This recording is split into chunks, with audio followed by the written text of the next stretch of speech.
What's up, everyone? Welcome into the discussion. Today's topic is going to be a little heavy. We're going to discuss grief. So, if you or someone you know is currently mourning the loss of a person, a thing, because we mourn for a lot of things, we just normally associate grief with someone passing. But if you know someone, this video is for them. Grief is a natural response.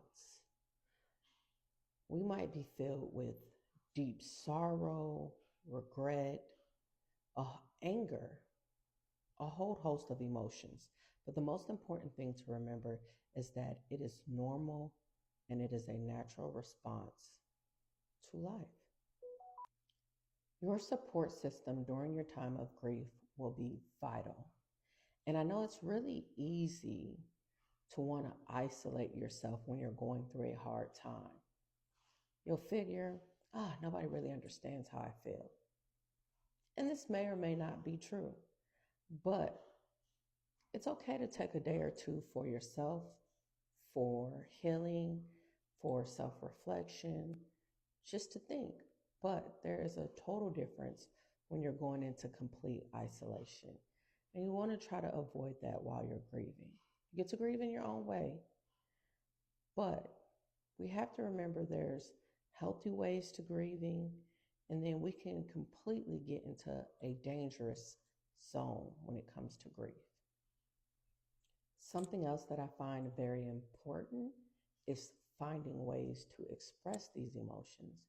You can have all these emotions going on, but if you're trying to keep it all inside, it's kind of like a bomb or a pressure cooker. You have to find really good ways to express your emotions. So whether it's painting or journaling, whatever might be your niche. Y'all know me, I like to travel. But whatever way you get to honor this person and express your emotions. One of the key aspects to navigating grief is to allow yourself to feel whatever emotions that you feel. Don't try to stifle or only allow yourself to feel certain emotions. If you want to feel happy, feel happy. If you want to feel sad, feel sad. Even more important when you're grieving the loss of someone, and this happens differently for everyone, but not making their life about their death. Sometimes we're in so much pain, the only thing that we can focus on is the fact that we don't have this person anymore. But you had 30, 40, 50, 60, however many years with this person where it was filled with moments of laughter, ups, downs, but it was a whole movie.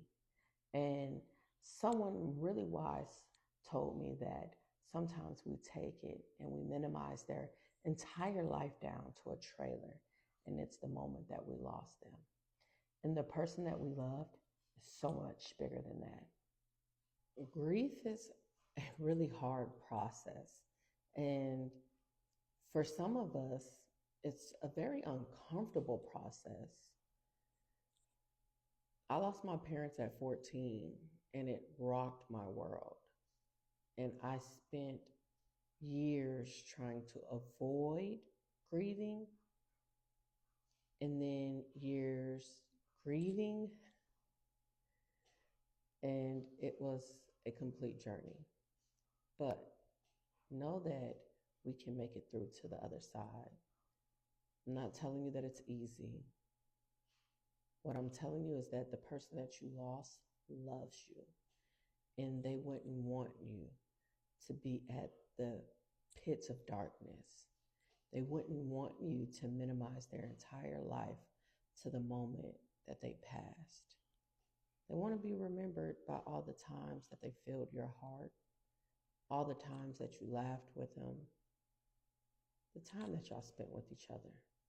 That's what life is about, all the good memories. And that's why when we get together, what do we typically do? We tell stories about the person. And that's how we keep them alive.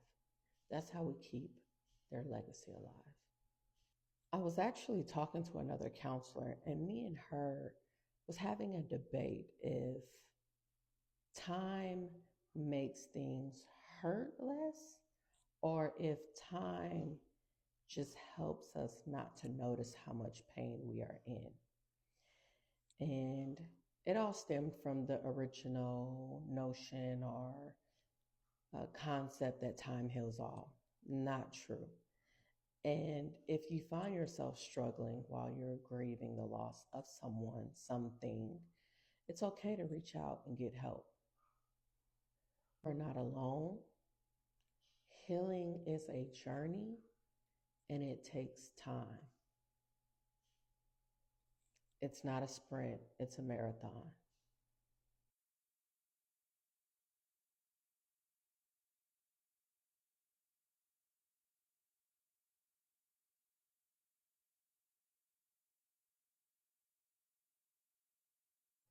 Just know you don't have to walk it alone.